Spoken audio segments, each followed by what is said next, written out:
ایران به پاسپورت های آبی و خاکستری اینجا ویزا میدن دیگه، هیچ مشکلی نیست. بعد فرم ویزا رو پر کنن، از اینجا میتونن وارد شن. سلام درود دوستای نازنین، امیدوارم که جور آرام باشین. کسایی که کلن از کشورهای اروپایی رفتن تعطیلات در کشور ایران گیر کردن ماندن به خاطر جنگ اسرائیل و ایران، برای تعطیلات رفته بودن از تمام اروپا. برای مثال به خصوص از کشور آلمان، کسی که با پاسپورت آلمانی رفتن یا پاسپورت تراول دوکومنت آبی خاکستری یا پاسپورت افغانی پاسپورت سرخ آلمانی، میتونین از طریق مرز ارمنستان و یا مرز رازی ترکیه فرم باید پر کنین سر مرز. شما میتونین از کشور ایران خارج شوین قانونی تا در کشور بیاین، ویزایشان بگیرین. بعدا از اونجا میتونین در کشور اروپایی زمینی یا هوایی پرواز کنین.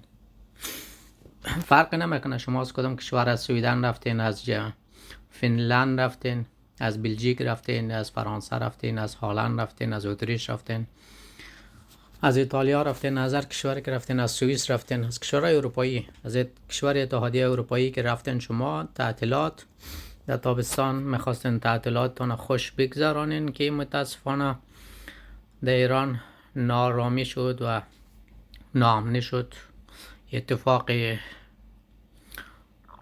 افتاد دیگه. شما نتونستین از کشور ایران خارج شوین، اونجا گیر کردین.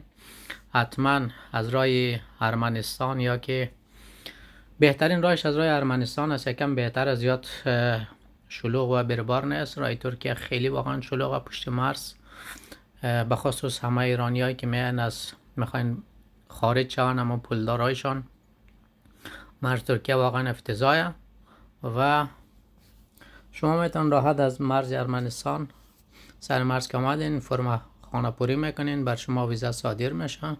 شما از اون طریق میتونین، مرز زمینی رو میگم، از اون طریق میتونین به کشور اروپایی برگردین از کشور ایران.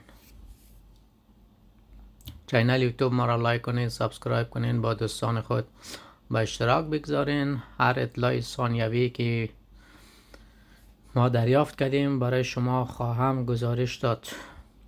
امیدوارم که از این جنگ و نارامی، جنگ کسی هیچ کس خوش نداره، جنگ کلان بدبختی میاره، ویرانی میاره، اقتصادی کشور همه جای هم فرق نمیکنه. برای افغانستان هم اقتصادش ضعیف میشه.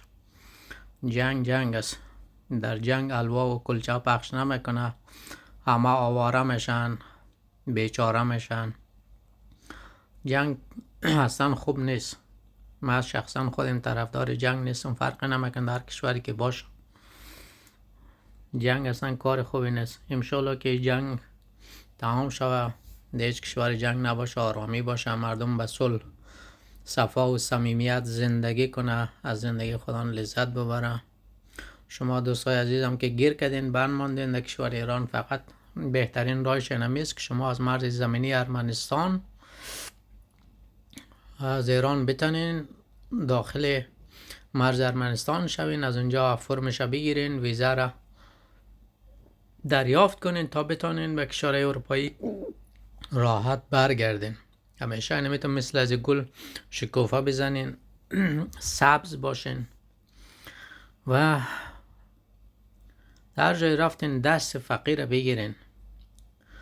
همیشه یک خیر بالاخره یک روز در یک جای کمکتان میکنه. کسی که مستمند است، واقعا نیازمند است، دوست، همسایه، هر کسی که میشناسین، همیشه دست خیر داشته باشین، برای مستمندا کمک کنین. یک روز نه یک روز خداوند دست شما رو میگیره. همیشه مثل گل و شکوفه بزنین، سرسبز باشین، شاد و آرام باشین.